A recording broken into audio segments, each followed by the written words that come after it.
ग्रीष्म सरू सरू अल्प अल्प वर्षा आरंभ हो वर्षा आमको भिजे शीतलता दिए आंब तेणु गीति कविता ग्रीष्म तुम्हें निश्चित भाव में कष्ट दिए किंतु नहीं आसे अनेक मिठा मिठा आंब जमी शीतलता वर्षा सेमती। धन्यवाद कवि।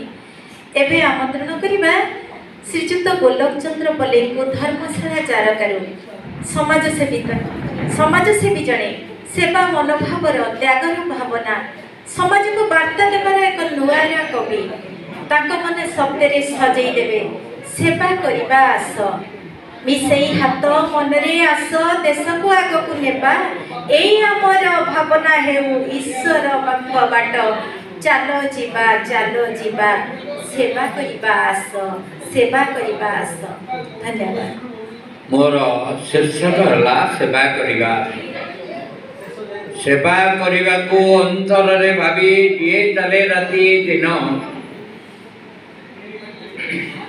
रास्ता घाटे बुली खोजु बुलु थाए दुखरे के अछि जन केउठारे किए रोगे सबु अछि पाउनी औषध पथी।